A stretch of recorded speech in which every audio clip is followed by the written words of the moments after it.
क्या गौतम बुद्ध भगवान विष्णु के 9वें अवतार हैं?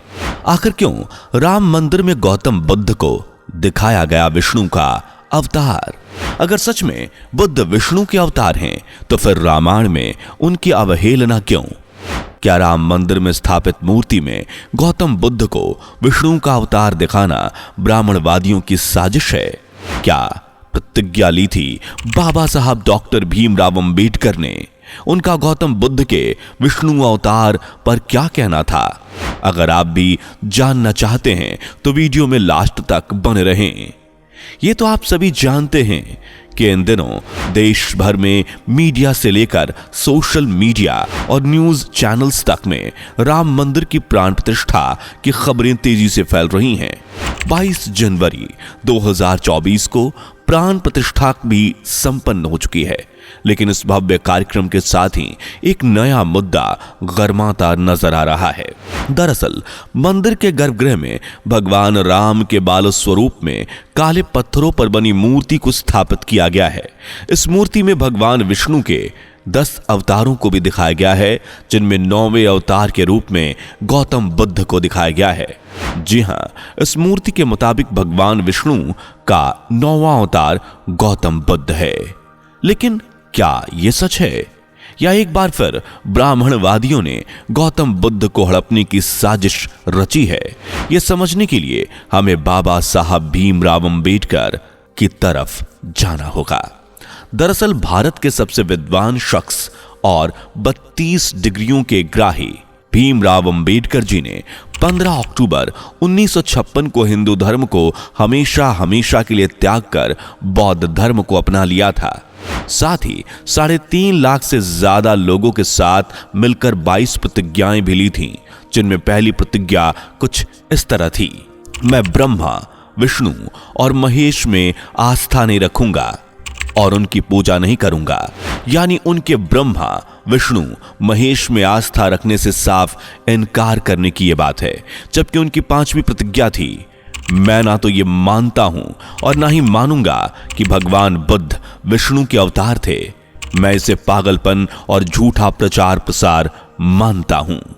यानी बाबा साहब ने खुद इस झूठ को बेनकाब कर दिया कि गौतम बुद्ध भगवान विष्णु के अवतार हैं, और अगर ऐसा होता तो वो अपनी पहली ही प्रतिज्ञा में विष्णु की पूजा ना करने का प्रण भला क्यों ही लेते।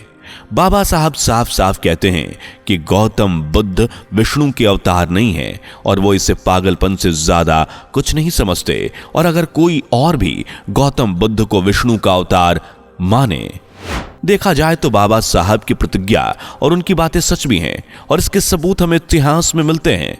पर इन सबूतों को देखने से पहले वीडियो को लाइक करके चैनल को सब्सक्राइब जरूर कर लीजिए। ग्रंथों को पढ़ा जाए तो हम पाएंगे कि गौतम बुद्ध विष्णु के अवतार नहीं थे, बल्कि वर्तमान में प्रचलित भगवान विष्णु तो रामानुजाचार्य द्वारा स्थापित की गई वैष्णव पंथ के देवता हैं और रामानुजाचार्य का जन्म 1017 ईस्वी में हुआ है।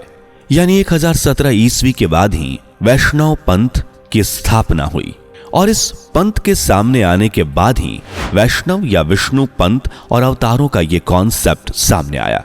यानी हम समझ सकते हैं कि जब विष्णु पंथ नहीं था तब तक विष्णु भी नहीं थे। वहीं गौतम बुद्ध की बात की जाए तो वह आज से 1600 साल पहले से हैं। इस लिहाज से देखा जाए तो विष्णु से पहले गौतम बुद्ध थे, क्योंकि विष्णु तो वैष्णव पंथ के आने के बाद आए जो 1017 ईस्वी में आया है। लेकिन बावजूद इसके समय समय पर ब्राह्मणवाद समाज ने गौतम बुद्ध को हथियाने की कोशिश की है। ऐसा नहीं है कि अयोध्या के राम मंदिर में गौतम बुद्ध को विष्णु के अवतार में पहली बार बताया गया है, बल्कि पहले भी ऐसा कई बार हो चुका है। भगवान की यह मूर्ति जो आप फूल, मालाओं, मुकुट से सजी देख रहे हैं, यह असल में किसी भगवान की नहीं बल्कि गौतम बुद्ध की प्रतिमा है, जिन्हें भगवान समझकर पूजा जा रहा था। मामला दरअसल तमिलनाडु के सलेम जिले का है, जहां गौतम बुद्ध को ब्राह्मणवादियों ने भगवान बनाकर उन्हीं की पूजा अर्चना शुरू कर दी। गौतम बुद्ध को यहां थलाई वेती मरियप्पन कहकर पूजा जा रहा था और यह कार्यक्रम सालों से चल रहा था, लेकिन जांच पड़ताल की तो पता चला कि यह मूर्ति गौतम बुद्ध की है। और ऐसा हम नहीं बल्कि मद्रास हाई कोर्ट का कहना है। सिर्फ कहना ही नहीं, मद्रास हाई कोर्ट ने मामले में हस्तक्षेप किया और मंदिर में मूर्ति की पूजा पर रोक लगा दी।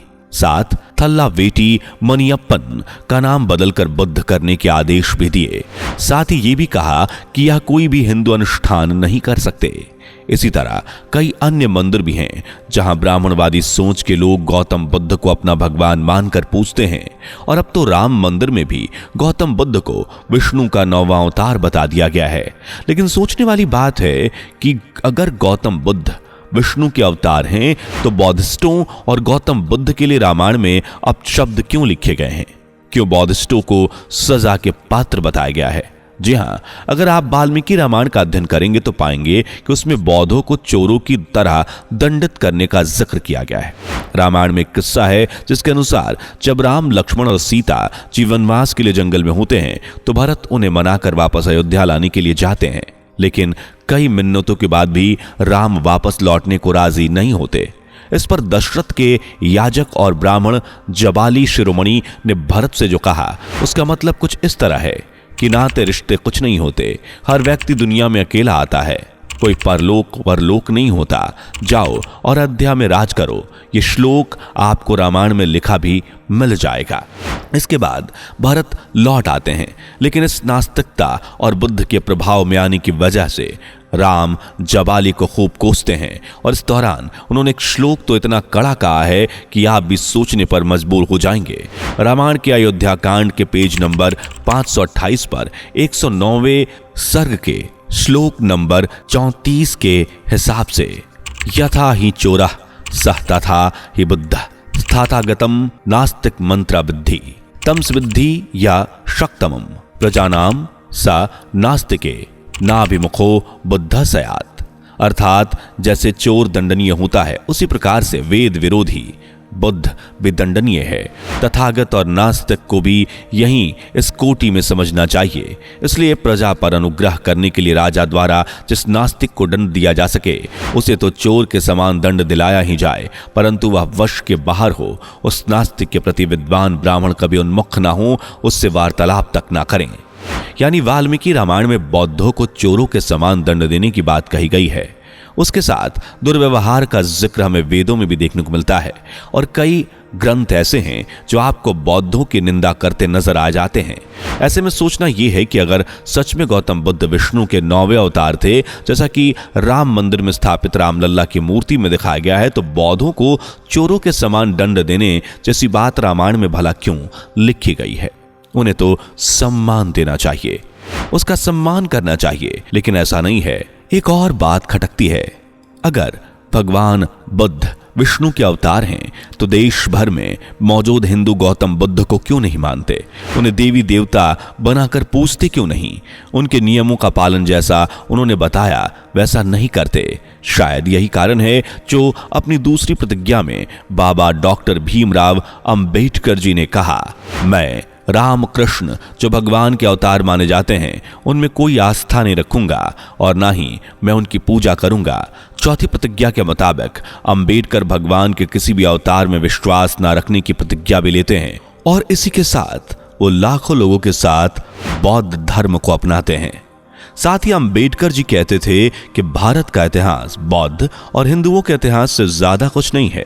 उनके मुताबिक भारत का इतिहास बुद्धिज्म और ब्राह्मणवाद की जंग के सिवाय कुछ नहीं है। यानी अगर आप भारत के इतिहास पर गौर करेंगे तो यहाँ बौद्धिस्ट और ब्राह्मणवाद की कहानी गढ़ी हुई है।